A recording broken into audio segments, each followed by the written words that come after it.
बोलिए सदगुरुदेव भगवान की जय हो। एकादशी का व्रत महत्वपूर्ण है और एकादशी व्रत रखने के बाद इसका व्रत का जो व्रत खोला जाता है वो द्वादशी में खोला जाता है और व्रत का महत्वपूर्ण फल है। इस व्रत का सीधा सीधा मार्ग भगवान विष्णु लक्ष्मी से जुड़ जाता है।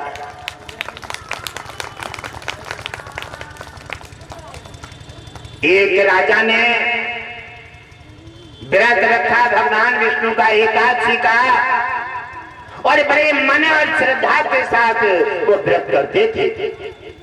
उनका नाम था अम्बरीश। बड़ी श्रद्धा पूर्वक भक्ति करते थे। उन्होंने देखा एकादशी व्रत था, उनका भैया जो था छोटा वो बड़ा चांडाल था, क्योंकि भाई से बड़ा कोई मित्र नहीं है और भाई से बड़ा कोई दुश्मन भी नहीं। जब जाकर देखा छोटा भाई ये जानता था कि ये किसी हिसाब से मर जाए तो इसका राजपाट मुझे मिल जाए।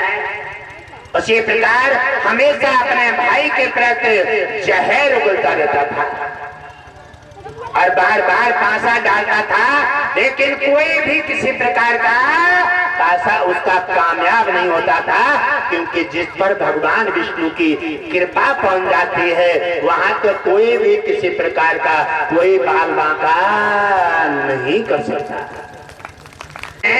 भगवान विष्णु और इन्हीं से जोड़ने का हम काम करते हैं। इसी समय देखा और उसने सोचा कि ये भाई है, मेरी बात तो मानता नहीं है, अब क्या करना चाहिए? चलो चलते हैं दुर्वासा के पास।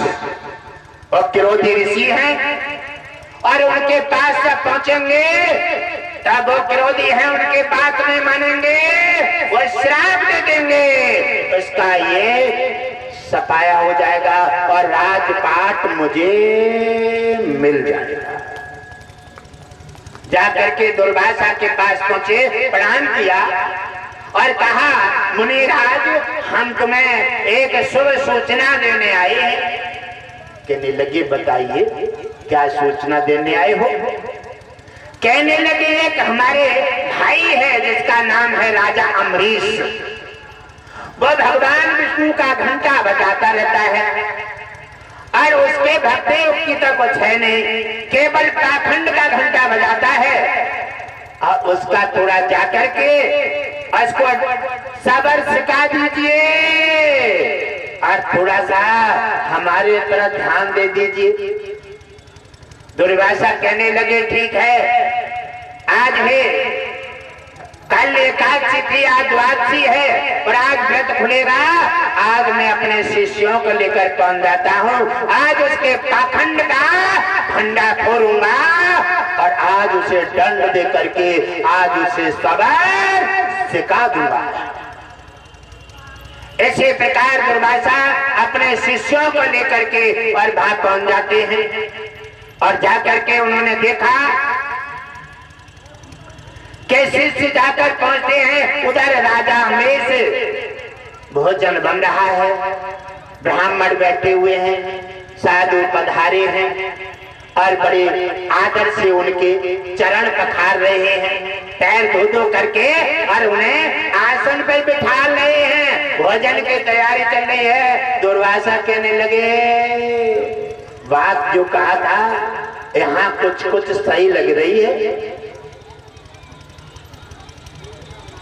जैसे मुनिराज को देखा राजा अम्बरीश ने और वैसे मुनिराज को उठकर के सिंहासन से प्रणाम किया। प्रणाम किया, आसन पर बैठने को कहा, अपने सिंहासन पर। कहने लगे, क्योंकि उनमें तो इंजेक्शन लगा हुआ था अहंकार, कहने लगे मैं बैठने नहीं आया हूँ, ये मेरे भक्त हैं, आज तुम्हारे यहाँ भंडारा चल रहा, मेरे भक्त हैं, इनके भी भोजन की व्यवस्था कर दो, इसलिए जानकारी देने आया हूँ। कहने लगे ठीक है, भगवान विष्णु ने जब मेरे लिए दिया है, आपके लिए दिया है, और वो इनको भी देगा, और उनकी कृपा होगी तो सबका भंडार भर देगा। भक्त का ये शब्द होता है। अरे भक्त का मतलब ये थोड़ी होता है कि भक्त हमेशा अपना प्यार जमाए, भक्त हमेशा भगवान विष्णु के अधीन रहे, जो इशारा दे उसी के माध्यम से चले, उस भक्त का निश्चित ही कल्याण हो। बोलिए भगवान की जय हो। दुर्वासा ने कहा ठीक है, अब हम स्नान करके आते हैं, तब तक आप अपना भोजन व्यवस्था कीजिए। और दुर्वासा वहां से राज्य से बाहर निकले और शिष्यों के साथ प्रसन्न होने लगे। 4 दिनों का खाना बना रहा है और हमारे पास है कम से कम 10,000 शिष्य।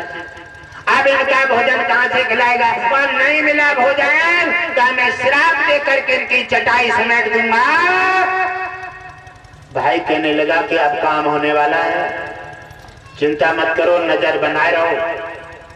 भक्तों को हमेशा गिराने के, भगवान विष्णु के भक्तों पर खिसकाने का, उनकी संपत्ति पर नजर बनाने का, अपनी नजर बनाए रहो, लेकिन कभी भी सपना पूरा नहीं होगा, क्योंकि भगवान विष्णु अपने भक्तों का हितकारी है।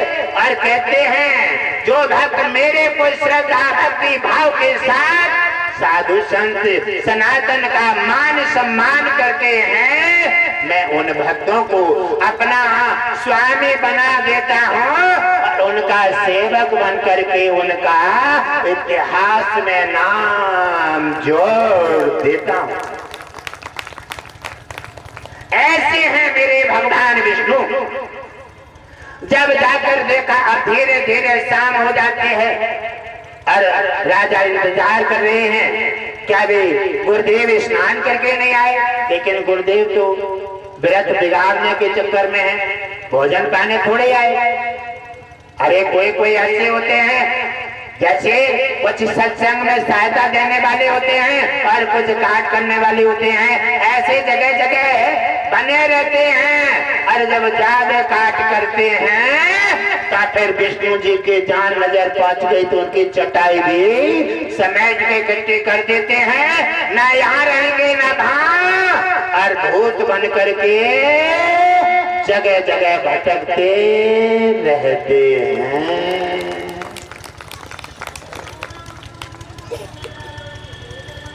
उसी प्रकार जब जाकर के देखा शाम होने जा रही है और शाम सूरज उगने से पहले व्रत खुल जाना चाहिए, और व्रत नहीं खुल पा रहा है। ब्राह्मणों से पूछा, कहो ब्राह्मण देवता क्या करें? गुरुदेव तो आए नहीं है।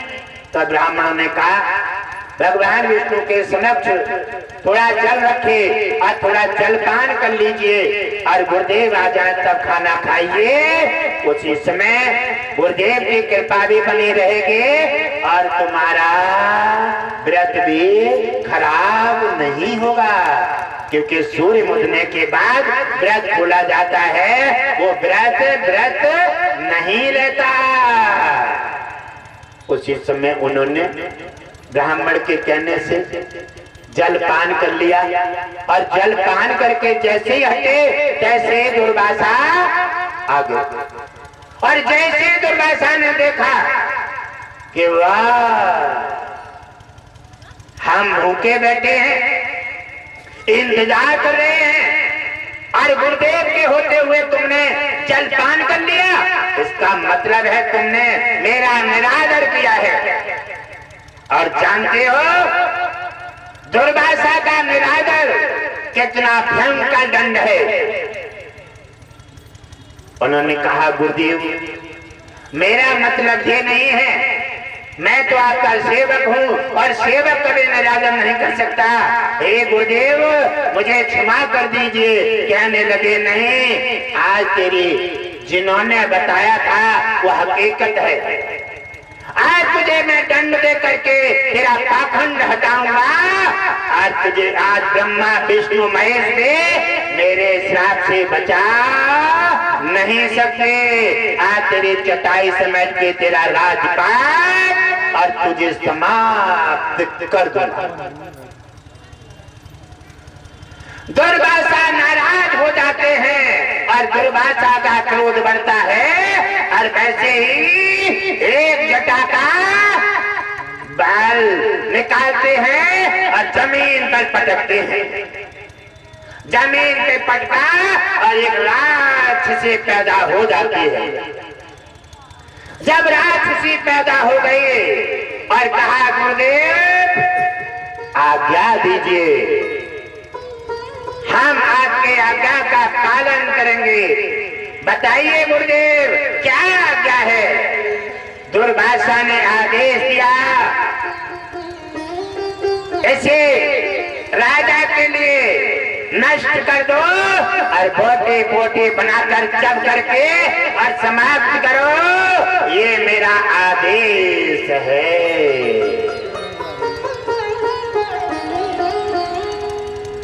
उधर लक्ष्मी देख रही है, भगवान विष्णु से आंसू भरकर कहने लगी, हे नाथ, ये अनहोनी होने जा रही है। कैसी अनहोनी? तुम्हारे भक्त पर दुर्वासा ने राक्षसी तैयार कर दी है और राक्षसी को आदेश दे दिया है तुम्हारे भक्त पर राक्षसी वार करने जा रही है। भगवान विष्णु कहने लगे, लक्ष्मी मेरे भक्त तुमने कोई गाजल मूली समझ लिए है? अरे मेरे भक्तों पर हमेशा मेरा सुरक्षा कवच बना रहता है। जिसने मेरा नाम लिया, जिसने मेरी सेवा की और जो मेरे नाम से जुड़ गया, सच्चा भक्त बन गया, उसको दुर्वासा को छोड़ दो, यमराज भी उसे नहीं उठा सकता। यमराज का भी वहां अधिकार समाप्त हो जाता है। बोलिए भक्तवत्सल भगवान की जय। कहने लगे भगवान विष्णु नजर तो डाल कर देखो। और जैसे भगवान विष्णु ने देखा है, कहा है लक्ष्मी आज दुर्वासा को क्या हो गया है? ये दुर्वासा की बुद्धि कैसी हो गई है? इसी प्रकार मेरे भक्त पर प्रहार कर रहे हैं। ठीक है लक्ष्मी, अब मेरी माया का काम शुरू हो गया है। भगवान विष्णु ने अपनी माया को धरती पर उतारा और सुदर्शन चक्र को आदेश दे दिया, जाओ सुदर्शन मेरे भक्त की सहायता करो और दुष्टों का विनाश करो। भगवान विष्णु ने सुदर्शन चक्र के लिए आदेश दिया और वैसे सुदर्शन चक्र हुंकार भरते हुए आ रहा है धरती पर। और जैसे आता है, आते ही दुर्वासा ने देखा कि सुदर्शन चक्र हुंकार भर रहा है। और चिंता मत करो, सुदर्शन चक्र धरती पर भगवान विष्णु ने छोड़ दिया है और छोड़ दिया है।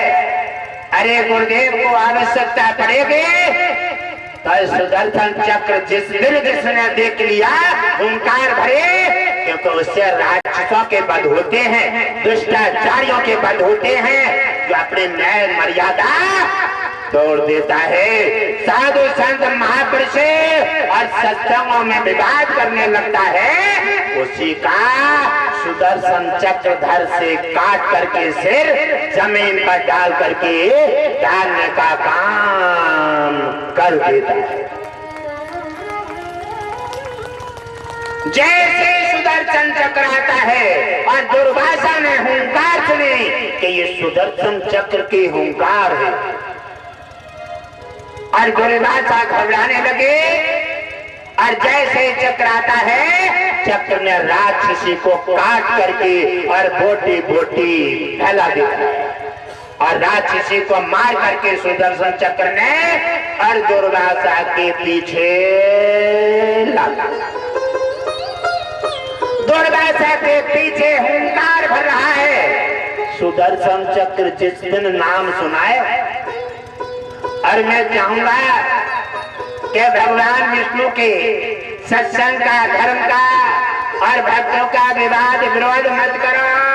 मैं तुम्हें चेतावनी देता हूँ, वरना जादन चक्र सुदर्शन सपने में भी आ गया, तादिन शरीर से निकल करके अपने आप बाहर आ जाओगे। इसलिए ये कहने का समय नहीं है। ये भगवान विष्णु ने कहा है कि अवतार संबल में होने वाला है, उससे पहले मैं साधु संतों के रूप में जन कल्याण करूंगा और सनातन का भार हटाऊंगा, सनातन और धर्म और पृथ्वी की रक्षा महापुरुषों की सहायता करके कल्याण करूंगा। बोलिए सत्य सनातन धर्म की जय। और जैसे ही सुदर्शन चक्र दुर्वासा के पीछे लग जाता है, अब दुर्वासा कभी पीछे देखते हैं तो कभी दौड़ने लगते हैं, तो कभी गिर जाते हैं, तो कभी भागने लगते हैं। जब परेशानी आ जाती है ना, तो याद आती है कि जो गलती ना करते तो इतना दंड क्यों मिलते, काउ संत से ना बैठते तो जैसे क्यों भाजने पड़तो, लेकिन बाद में पछताते रहो। हाँ, जैसे धान कुटता है ना मशीन में, कैसे ही भूसी और चावल अलग अलग कर देता है सुदर्शन चक्र, और वो धरती पर गुंजार भर रहा है। मैं नहीं चाहूंगा कि किसी को उसकी गुंजार सुनने पड़े और किसी को उसकी हुंकार देखने पड़े, इसलिए भूल करके भगवान विष्णु के भक्तों पर कभी प्रहार मत करो और सत्संग का कभी विरोध मत करो, वरना धन से निर्धन हो जाओगे। भगवान विष्णु अपना पासा खींच लेगा, लक्ष्मी नाराज हो जाएगी, धन पर लॉक लगा करके निर्धन बना देगी, उस दिन कोई भी चीज हाथ नहीं आएगी।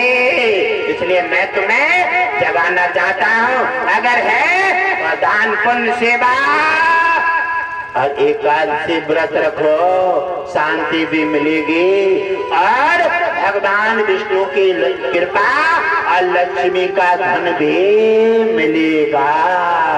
गुरुदेव लक्ष्मी नारायण स्वामी सरकार की जय हो।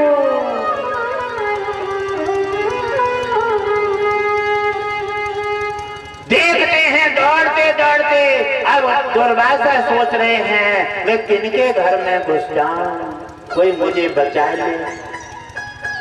ये समझ लो, जादिन साधु संत और विष्णु का चक्र गुंजार भरेगा ना, तादिन कोई बचाने वाला ना मिले। जो तुम्हारे चाहने वाले होंगे, तुम्हारे पड़ोसी होंगे, बेटा बेटी होंगे, वो साइड में आ जाएंगे, कहने लगे हमें भाई बचाओ, हमें मतलब ना है। तादिन भुगतान तुम्हें ही करना पड़ेगा, जैसे दुर्वासा कर रहे हैं। और दुर्वासा देखते हैं मैं कहाँ जाऊं, उसी समय उन्होंने सीधा निशाना बनाया, जाकर के कैलाश पर भगवान भोलेनाथ के पास जाकर के, हो सकता है भोलेनाथ मेरी मदद कर दे, और भोलेनाथ की प्रार्थना भगवान विष्णु सुन ले, सुदर्शन चक्र को हटा दे। बार बार उनके पास जा रहे हैं और भोलेनाथ के पास पहुंचे, प्रणाम किया। भोलेनाथ अपने समाधि से बोले, आंख खोल देते हैं और कहते हैं कहो। और जैसे भोलेनाथ ने देखी सुदर्शन चक्र हुंकार भर रहा है और अपना विकराल रूप धारण करते चला रहा है। भोलेनाथ कहने लगे, अरे दुर्वासा तुम तो जाओगे सो जाओगे, लेकिन हमारो कैलाश भी ले जाओगे। कहने लगे भोलेनाथ, हे दुर्वासा मैं तुम्हारी कोई मदद नहीं कर पाऊंगा, क्योंकि जादन बिगड़ जाती है ना, बनी बनी के चेहरे पर लाखों निशान होते हैं, और बनी जब बिगड़ जाती है तो दुश्मन हजार होते हैं। वर नहीं मालूम इस जीवन की क्या औकात है, और 4 दिन की चांदनी और फिर अंधेरी रात। लौट करके कितना भी परिश्रम कर लो, और लौट करके मिट्टी से चली है और मिट्टी में मिलना पड़ेगा। एक दिन आकर के उस टाड़ी पे खिंच करके फिंगर रख के माचिस छुट्टी कर देगी। कितने भी उलट फांदो, बीच का नाटक है ये। कितना भी उलट फांदो, कितना भी सता ले, कितना भी धन इकट्ठा कर लो, कितने भी मैं बेटा के लिए कर दूं, मैं बेटी के लिए कर दूं, मैं गाड़ी बना दूं, मैं बंगला बना दूं, मैं इसे सताऊं, मैं इसे मार डालूं, इस जीव का खा लूं, मैं इस जीव को सता दूं, ये तुम्हारी कल्पना केवल तुम्हारा ही किसी दिन सर्वनाश कर देगी। क्योंकि विष्णु जी शंकर जी की मान लेते थे, अब शंकर जी ने भी हाथ खड़े कर दिए हैं। ये एक दिन सबका ही ऐसा होगा, वही भी किसी के साथ न गया है ना जाएगा। अगर किसी को बीमारी बन जाए तो अस्पताल ले जाओगे, इतना कर दोगे, पैसा लगा दोगे, इतना कर दोगे, दवाई खवा दोगे, पानी दे दोगे, इतना कर दोगे, लेकिन भोग तो तुम्हारे शरीर को ही भोगना पड़ेगा। किया है वो तुम्हें ही भरना पड़ेगा। जैसे सगर 60,000 पुत्र थे और सबके सब नष्ट हो गए, जरा देर में सगर का भूरा उतर गया, कुछ भी नहीं रहा, हाल खाली रह गए, हाल 60,000 का घमंडा, हाल कुछ भी नहीं रहा। ऐसी है लीला भगवान विष्णु की लीला में छुटा ही मत नाचो। इसलिए सत्संग से तुम्हें जगाया जाता है और पुण्य करने के लिए तुम्हें मौका दिया जाता है। जगह जगह सत्संग लगाए जाते हैं, जहाँ तक आवाज पहुँचती हो वो सभी भगवान विष्णु का पूरा विश्व वंशित है। सभी एकादशी व्रत रखें और सत्संग के हित में अपना काम काज करें, दान पुण्य सेवा। एक सत्संग की बात भी तुम्हारे हृदय में उतर जाएगी, वो भी तुम्हारे जीवन के बड़े से बड़े तूफान को हटा करके और तुम्हारी सहायता करके तुम्हारा कल्याण कर देगी। और ये सच्चे दरबार की जय हो। व्यक्ति एहसास करने लगता है, एक दिन तो एहसास करना ही पड़ेगा। ये आगे का मार्ग, पीछे का मार्ग, हर मार्ग का आपको माध्यम दिया जाता है सत्संग में। क्या तुमने पीछे का किया है, उसका ये मार्ग है, आगे क्या करोगे इसका ये मार्ग बनेगा। और गुरु जी की बात पर ध्यान करें, अंतःकरण में उतारे, एक एक बात जो जाएगी बिल्कुल सत्य जाएगी। और जो गुरुदेव कहेंगे अपने मुखारबिंद से, वो भगवान विष्णु लक्ष्मी उसका सत्य करके दिखा देते हैं। क्योंकि भगवान विष्णु लक्ष्मी गुरुदेव के आज्ञाकारी हैं। क्योंकि भगवान विष्णु ने आकर के धरती पर गुरु बनाए, राम ने भी बनाए, कृष्ण ने भी बनाए, जो भी अवतार हुए हर अवतार में भगवान विष्णु ने आकर गुरु बना करके गुरु का मान बढ़ाया और साधु संत महापुरुषों को सम्मान दे करके और उनका कल्याण किया। बोलिए सद्गुरुदेव भगवान की जय हो। दुर्वासा ने देखा, चलो भोलेनाथ ने अगर हाथ खड़े कर दिए हैं, अब चलो ब्रह्मा को देख लो। उसी समय दुर्वासा ब्रह्मा की ओर चले जाते हैं और जैसे देखा ब्रह्मा अपनी सृष्टि बनाने में लीन है, क्योंकि उनका क्षेत्र नई रचना करना है। भोलेनाथ का क्षेत्र मरे हुए को संवारना है और विष्णु का क्षेत्र पालन पोषण करना है। भोजन, कपड़ा, गाड़ी, बंगला, पैसा, ये सब भगवान विष्णु के माध्यम से आपको प्राप्त हो जाते हैं। फिर भी कह देते हैं हम नहीं जानते विष्णु जी कौन है, हम नहीं जानते, हम पूजा नहीं करते, हमारे पास समय नहीं है। अरे तुम कौन गाजल मूली हो जो तुम्हें समय नहीं है? अरे समय तो किसी दिन स्वयं मिल जाएगा। जा दिन भाई खाता विष्णु जी के हाथ आए हो ना, और जा दिन उनकी नजर पड़ गए, वह दिन सब समेट लिए और जा दिन निर्धन बना करके सब जगह से बेकार कर दिए। ता दिन तुम्हें अकल आ जाएगी, ऐसा मौका ना आवे, तासे पहले सुधर जाओ।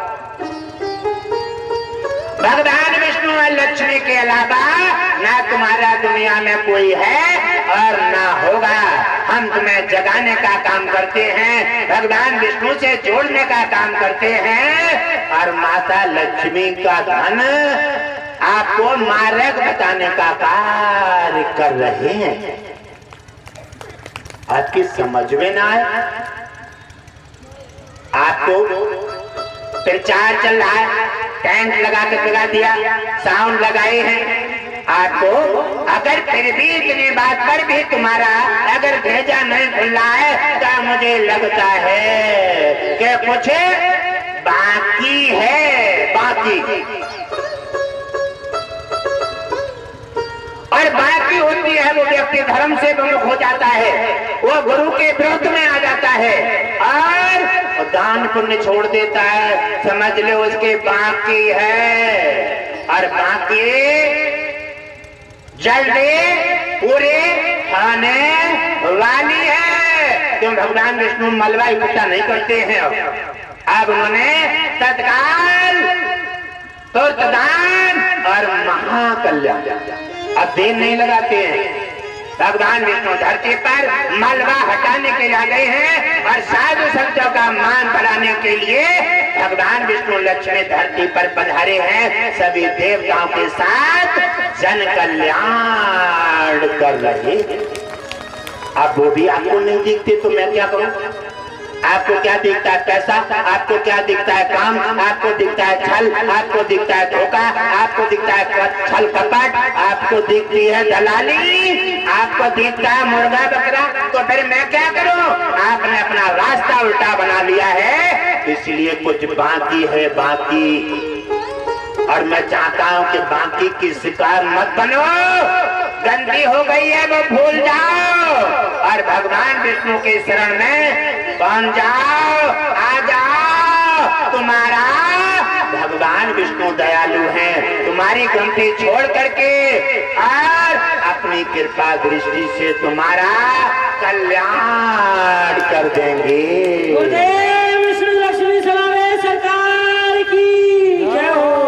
अब देखो कल्याण कर दें और वो ऐसे हैं हंसदो जाए और चटाई समेट दिए, कभी क्रोधित नहीं होते हैं वो, उनके तो हंसने में भी विष है और क्रोध में आनंद है।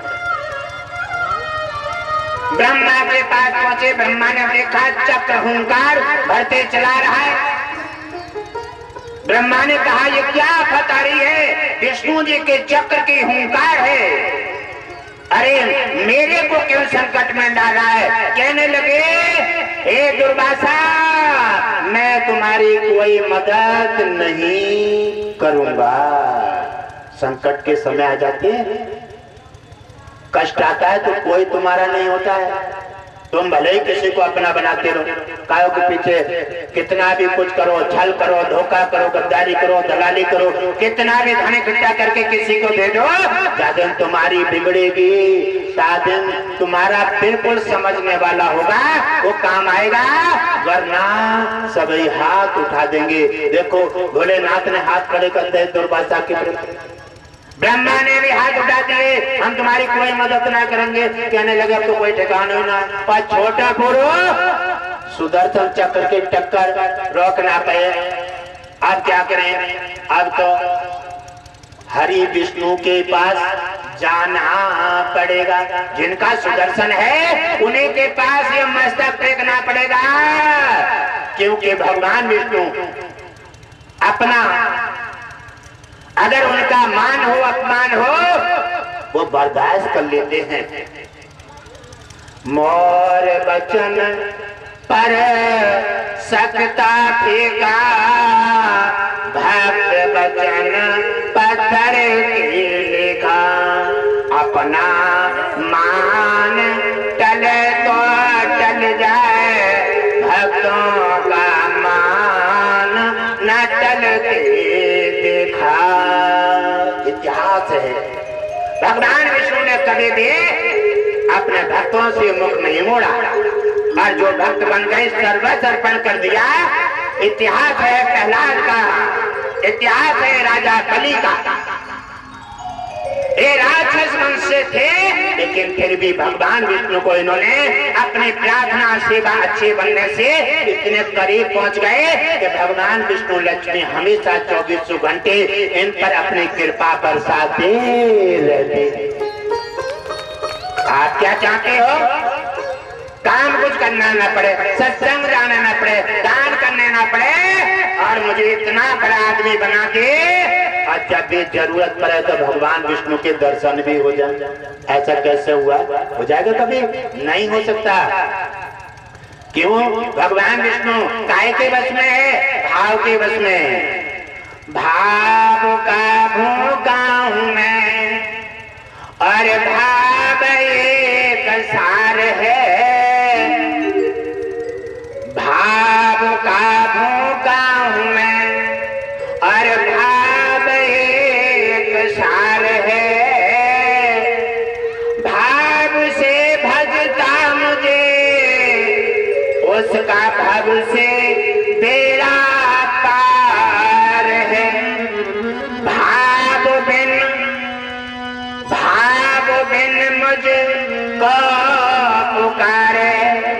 भगवान कहते हैं भाव बिन मुझे को पुकारे मैं कभी मिलता नहीं, भाव बारे भक्ति का संपूर्ण मेरे पर भार है। भगवान विष्णु कहते हैं क्योंकि भाव के बिना तुम्हारा 56 प्रकार का भोजन, ये गाड़ी बंगला और सब कुछ मेरे को अर्पण कर दो, लेकिन मेरा किसी काम का नहीं। और भाव से मुझे, अगर भाव से मुझे एक पुष्प चढ़ा दो और भाव से मुझे प्रसन्न होकर के और तुम्हारा कल्याण कर देता। भगवान विष्णु प्रभावित हो रहे हैं और उधर दुर्वासा भगवान विष्णु के समक्ष पहुंच जाते हैं। जाकर के प्रणाम किया और कहा हे भगवान विष्णु, हे शेषैया पर निवास करने वाले करुणा सिंधु, मेरे पर अपनी कृपा करो। आप अपने सुदर्शन चक्र से बचा करके और मेरी सहायता करो। आपने तो बड़े बड़े धुरंधर को मार करके राक्षसों का वध किया और भक्तों का कल्याण किया। भगवान विष्णु ने देखा कि दुर्वासा ने मेरे भक्त के प्रति प्रहार किया है, इसका मतलब है कि दुर्वासा को इसका दंड अवश्य मिलना चाहिए। उन्होंने कहा हे दुर्वासा, कहिए क्यों परेशान है? तो उन्होंने कहा नाथ, परेशान आपका सुदर्शन चक्र हमें मारने के लिए बार बार अपना प्रहार बना रहा है। कहिए नाथ, अपने सुदर्शन चक्र से हमारी सहायता कर दो, हम आपकी शरण में हैं। अटक जाते तो शरण में आ ही जाते, तुम्हारे बिना कोई ना, और जब ये निकल जाते फिर वहीं आ जाते हैं। मानव बड़ा स्वार्थी है। इसलिए भगवान विष्णु कह रहे हैं ठीक है हे दुर्वासा, मेरी कुछ मजबूरी है। आज भगवान विष्णु की मजबूरी, और फिर भी शंकर की मजबूरी, ब्रह्मा के मजबूरी, आज भगवान विष्णु की मजबूरी कैसे आ रही है? लगता है कि मेरा कुछ संकट मेरे पर आने वाला है। कहने लगे भगवान विष्णु क्या मजबूरी है? कहने लगे ये सुदर्शन चक्र जो है वो राजा अम्बरीश की रक्षा में है। इस समय सुदर्शन चक्र पर मेरा कोई अधिकार नहीं है, क्योंकि इसमें राजा अम्बरीश की रक्षा में है और राजा अम्बरीश के पास है सुदर्शन चक्र। राजा अम्बरीश पर तुमने वार किया है, इसलिए मैं तुम्हारी कोई सहायता नहीं कर सकता। जाकर के अगर अपने प्राण आपको बचाना है, प्राण की रक्षा करनी है, बचाने हैं, तो जाइए दुर्वासा, राजा अम्बरीश के पैर पकड़ लो और उन्हीं से माफी मांगो, और अगर वो प्रसन्न हो गए तो सुदर्शन चक्र से तुम्हारी रक्षा हो सकती है, वरना सुदर्शन चक्र क्रोध में है, आपके बोटे बोटे उड़ा डालेगा। हम तुम्हारी कोई सहायता नहीं कर सकते। दुर्वासा कहने लगे, भगवान विष्णु दुनिया के पालनहार ने भी हमसे हमारे से मुख मोड़ लिया है। जब तुम मार्ग बदल देते हो, अपराध करते हो, छल धोखा करते हो, साधु संतों पर प्रहार करते हो, सत्संग और धर्म का विरोध करते हो, इसी समय भगवान तुमसे नाराज हो जाता है, और नाराज हो जाए तो समझ लो हिसाब एक दिन का नहीं, एक सेकंड का हिसाब ऐसे लेता है, तुम तो भूल जाओगे अपराध करके। अरे वो नहीं भूलता, उसका तुम्हें हिसाब देना पड़ेगा। दुर्वासा बातें चल देते हैं, कहने लगे नाथ अब ये हुंकार भर रहा है पास में, कहीं मैं राजा अम्बरीश के पास नहीं पहुंच पाया, पहले ही काट दिया तो भगवान विष्णु ने कहा मैं तुम्हारी इतनी ऋषि होने के खातिर मैं तुम्हारी हेल्प कर देता हूँ। हे सुदर्शन चक्र, ये जब तक राजा अम्बरीश के पास न पहुंचे, निवेदन न कर ले, तब तक इन पर कोई वार नहीं करोगे। ये मैंने सुदर्शन चक्र के लिए प्रतिबंध कर दिया है। अब आप अपना बचने का साधन ढूंढ लें। दुर्वासा वापस आते हैं, और दुर्वासा ने राजा अम्बरीश के पास सीधी रास्ता बनाई, और अम्बरीश लगभग धीरे धीरे 4 दिन व्यतीत हो जाते हैं, और ऐसा भक्त भी भगवान कई ऐसे तो भक्तों के पास सर्वस हार जाते हैं। आजकल के लिए कोई गुरुजी अगर करने करके डांट दें, अगर मिल ना पाए, ये समझो क्या कोई अधिकार ना है, और न गुरुजी को भई भस्म कर दें। इतना अहंकार है। और देखिए, सीख ले लीजिए कथा से। राजा अम्बरीश के प्रति दुर्वासा ने मारने का पूरा काम किया, लेकिन राजा अम्बरीश ने गुरु के प्रति कोई व्यवहार नहीं बदला, चरणों में रहे, वही भाव, वही श्रद्धा, वही समर्पित भाव, वही लगन, और वही अपना को उन्होंने बना के रखा। और जब तक उन्होंने कहा कि गुरुदेव लौट के नहीं आ जाएंगे, तब तक मैं अन्न ग्रास नहीं करूंगा। क्या भक्ति है! आजकल भक्ति है नहीं, अहंकार का चट्टान बनाए फिरते हो। आप अपने में बदलिए, अपने को कोमल कीजिए। जब तुम्हारा मन प्रसन्नचित है, अंदर से खुशी की उमंग आ रही है, तो समझ लो भक्ति तुम्हारे अंदर निवास कर रही है।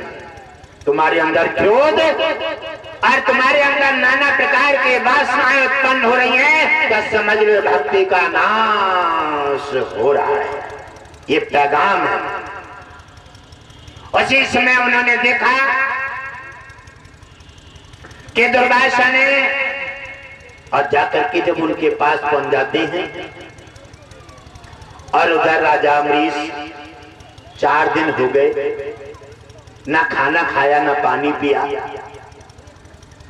और जैसे व्याकुल होते हुए गुरुदेव सुदर्शन चक्र के भय से और भाज करके घबरा करके अपने जीवन बचाने के लिए राजा अम्बरीश के चरणों में गिर जाते हैं। राजा अम्बरीश के चरणों में जैसे गिरे, तैसे राजा अम्बरीश का ध्यान हटा और देखा कि गुरुदेव चरणों में पड़े हैं। वैसे ही राजा अम्बरीश ने भाग करके और गुरुदेव को उठा करके हृदय से लगा लिया और कहा, गुरुदेव आप तो महान हैं और आप तो गुरु हैं हमारे। अरे हमारा तुम्हारे चरणों में निवास है और गुरुदेव का तो हमारे हृदय और मस्तक में हमेशा निवास है और हमेशा रहेगा। तत्काल वैसे ही बैठे हैं, 4 दिन हो गए कुछ नहीं खाया, न कुछ पानी, न सोए, न अपने सिंहासन संभाला। कहने लगे, गुरुदेव भूख के प्यासे दौड़ रहे हैं। क्या बात है? कह रहे हैं गुरुदेव भूख के प्यासे दौड़ रहे हैं। आजकल के सोचते गुरुदेव ने हमें मारने का काम किया, हम गुरुदेव के पास चले जाएं। गुरुदेव ने मारने का काम किया, हम उनके पास नहीं जाएंगे। ऐसी बातों से जो दान पुण्य सेवा भक्ति होती है उसका भी नाश कर देते हैं, उसका भी खात्मा कर देते हैं। खाली बस अपने डमडमारू पीटते रहते हैं। वे मतलब क्या है? हम कौन हैं? हम भक्त हैं, इसलिए न कुछ है और न कुछ हो पाया। जो इकट्ठे भाई वो अहंकार में वैसे नष्ट कर दिया। इसलिए अहंकार हटाओ। भगवान विष्णु का भोजन है अहंकार। अहंकार हटा करके और इस कथा से सीख ले लो। इतना करने के बाद मृत्यु दंड देने को थे दुर्वासा, फिर भी ये भक्त की पहचान है। भक्त ने अपना विश्वास का पौधा जो था नहीं गिरने दिया। क्यों? उसने सोचा दुर्वासा को देव जो कर रहे हैं वो भरेंगे और मैं अपना पौधा विश्वास का गिरा दूं तो भगवान विष्णु लक्ष्मी नाराज हो जाएंगे। इसलिए न तो उन्होंने खाना खाया न पानी पिया और वैसे बैठे हैं। दुर्वासा जैसे आते हैं गिरते हैं, उठाया और उठा करके सिंहासन पर बिठा दिया। उन्होंने वो ही मान दिया और कहा, गुरुदेव आपकी क्या हालत हो गई है और मुझे बड़ा बुरा लग रहा है। आप 4 दिन से भूखे हैं। गुरुदेव का ख्याल है अपना, वे 4 दिन से भूखे हैं, अपना कोई ख्याल नहीं है और गुरुदेव के प्रति भावना व्यक्त कर रहे हैं और उनके पैर धो रहे हैं। कह रहे हैं, बताओ तुम्हारे पैर कैसे ठंडे हो गए हैं और 4 दिन हो गए तुम्हें खाना नहीं मिला है, कहां कहां भटके हो और ये सब मेरी गलती है। क्या बात है? भक्त फिर भी कह रहा है कि ये सब मेरी गलती है। मेरी गलती से गुरुदेव को कहां कहां जाना पड़ा, मेरी गलती से गुरुदेव को एक पल का भी कष्ट उठाने पड़े और मेरी गलती से अगर गुरुदेव को जरा सा भी अगर संकट में आना पड़े तो ये तो शिष्य होने का प्रमाण नहीं है, ये तो शिष्य का जीवन नरक है। ये शिष्य बने या न बने कोई लाभ नहीं होगा। बार बार आंसू बहा रहे हैं और उनके पैर धो रहे हैं। पैर धो करके और उनको सब राज्य में छिड़का और पंचामृत लिया लेकर के और गुरुदेव के भी आंखों में आंसू भरे हैं। कह रहे हैं कि मैं कैसा एक पाखंडी के इशारे पर दूसरे की बात मान करके और मैंने कितने बड़े भक्त पर प्रहार कर दिया। आज भक्त प्रमाण दे रहा है कि हीरा हीरा होता है, लोहा लोहा और सोना सोना और पारस पारस होती है।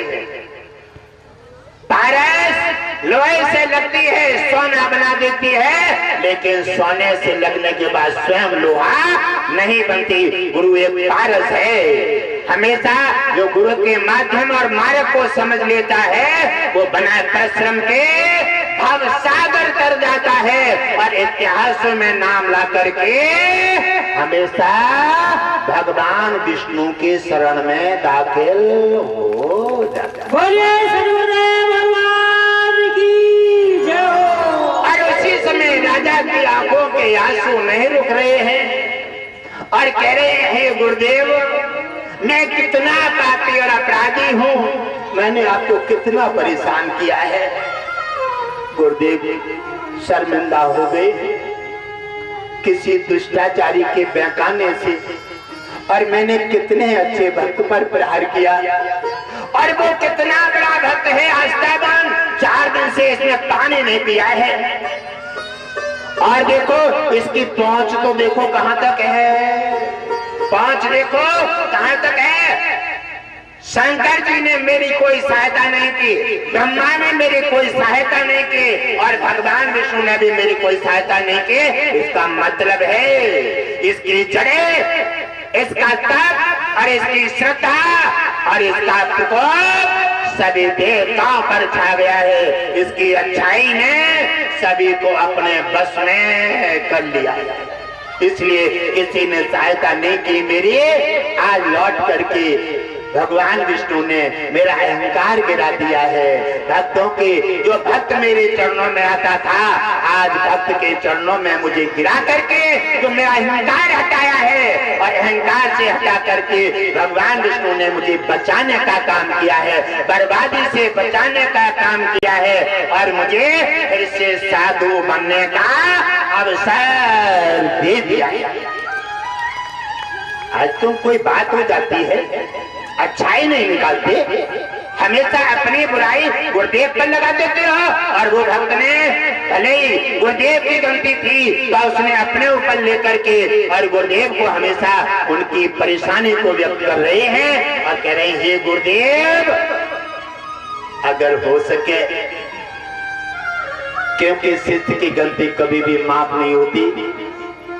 और हे गुरुदेव आप तो दया की खान है, हो सके मेरी गलती माफ करने लायक तो नहीं है, अगर हो सके तो गुरुदेव मेरी गलती माफ कर देना और मेरा उद्धार कर देना। रो करके भक्त ने और गुरुदेव के चरणों में अपना सिर टेक दिया, और भक्त भी रो रहा है और गुरुदेव भी रो रहे हैं। दोनों ने एक दूसरे की चेक भर लेते हैं और रोते रोते रोते रोते बिलख जाते हैं। दोनों के बक्का भीज गए रोते रोते, और भगवान विष्णु लक्ष्मी दोनों का नजारा देख रहे हैं। लक्ष्मी कह रही है हे नाथ आपकी कैसी लीला है, आप कैसे मायापति हैं, अहंकार कैसे सरलता से भक्त को नष्ट नहीं होने देते और घुमा करके उसका अहंकार खत्म करके जैसे डॉक्टर रोगी के लिए रोग से हटाकर आजाद कर देता है, आप ऐसे अहंकार को हटा करके भक्त को आजाद कर देते हैं। लक्ष्मी और भगवान विष्णु भी अपने क्षीर सागर में आंसू बहा रहे हैं और भक्त के लिए ऐसा मेरा महान भक्त है जिसने भक्ति को सार्थक कर दिया है और जिसने आज गुरुदेव का मान बढ़ा करके दोनों रो रहे हैं, जेठ भरी हुई है, दोनों के पक्के भीज गए हैं आंसुओं से।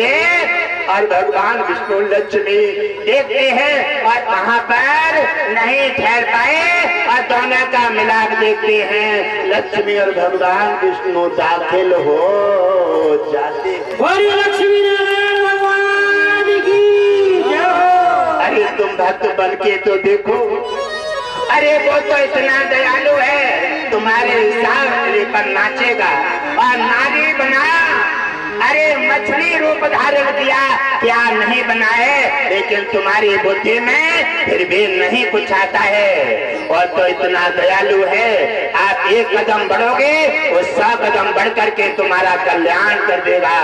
और उसके बिना अहंकार तो एक दिन गिरेगा, उसके बिना न धन और शांति नहीं मिलेगी। उसी समय लक्ष्मी और भगवान विष्णु दाखिल हो जाते हैं और दोनों को उन्होंने एक दूसरे से हटाया। जब देखते हैं कि भगवान विष्णु लक्ष्मी खड़े हैं और दोनों ही चरणों से गिर गए। भगवान ने उठा करके भक्त को और हृदय से लगा लिया और कहा हे भक्त राजा अमरीश, अरे तेरे जैसे भक्तों पर तो मुझे हमेशा गर्व रहेगा और मैं तुझे वरदान देता हूँ इस एकादशी व्रत को। और जो तुम्हारी कथा एकादशी व्रत में इस कथा का जो अध्ययन करेगा और जो व्रत रखेगा वो मन वांछित फल पाएगा और मेरे और लक्ष्मी की असीमित कृपा पा करके इतिहासों से जुड़ करके उसका इतिहास में नाम भी मेरे साथ जुड़ जाए। उसी समय उन्होंने व्यवस्था दी और जैसे दुर्वासा से कहा, और दुर्वासा ने कहा तुमने मेरी सहायता नहीं की, मैं तो तब उन्होंने कहा हे दुर्वासा तुम हो तपस्वी और ये है भक्त और दोनों ही बराबर हैं। मैं चाहता था कि तुम में ही दूध का दूध और पानी का पानी हो जाए। जब तुमने स्वयं कर लिया तो मुझे जरूरत क्या पड़ी है।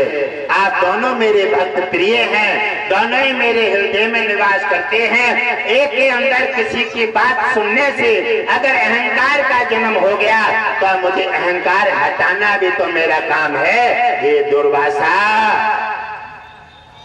किसी की बात नहीं मानना चाहिए। आपने इनके भाई की बात मान करके तुम्हारे अंदर अहंकार का वृक्ष जो उत्पन्न हुआ उसका तुमने दंड भोग लिया है और तुम्हें किए हुए का फल मिल गया है। हे दुर्वासा, तुम भी हमारे भक्त हो और ये भी भक्त हैं, दोनों हमारे लिए प्रिय हो और दोनों के लिए हम वरदान देते हैं। अब तुम्हें किसी प्रकार की कोई भी माया नहीं सताएगी, तुम्हारा दोनों का कल्याण हो। लक्ष्मी नारायण भगवान की जय। उधर कहने लगे, लक्ष्मी की आंखों में आंसू भरे राजा अम्बरीश के लिए। भगवान विष्णु कहते हैं लक्ष्मी आप अपने प्रिय पुत्र के लिए क्या दे रही हैं? आप बड़ी उदास खड़ी हैं, आपका हृदय बार बार धड़क रहा है और ममता झलक रही है। पुत्र के लिए कुछ अपने ममता से कुछ प्रदान करना चाहती हैं। हे लक्ष्मी, भक्त को दे डालो, क्या दे रही हैं? तो लक्ष्मी ने कहा कि जो तुमने एकादशी से व्रत रखा है, इस व्रत को जगह जगह जो भी इस व्रत का रख करके सही नियम का पालन करेगा गुरु के माध्यम से, वो हमेशा मेरी कृपा का पात्र बना रहेगा। वहाँ पर लक्ष्मी की कृपा सदा बनी रहेगी, धन धान्य से भरा रहेगा और वहाँ मेरा आना जाना बना रहेगा। लक्ष्मी ने उनको वरदान दे करके सभी भक्तों के साथ एकादशी व्रत इतना महत्वपूर्ण है। भगवान विष्णु का एकादशी व्रत रखने वाले धन धान्य से भरे पूरे रहते हैं, संकट स्वतः ही नष्ट हो जाते हैं। और जो एकादशी व्रत रखे, भगवान विष्णु का भक्त बन जाए, छल कपट छोड़ दे, अहंकार छोड़ दे, उनके इशारे पे चले, वहाँ कौन संकट आ सकता है? वहाँ यमराज भी छू नहीं सकता, वहाँ कोई भी समस्या आ नहीं सकती। भगवान विष्णु लक्ष्मी के हो जाओ और तुम्हारे वो हो जाएंगे, इसी से तुम्हारा कल्याण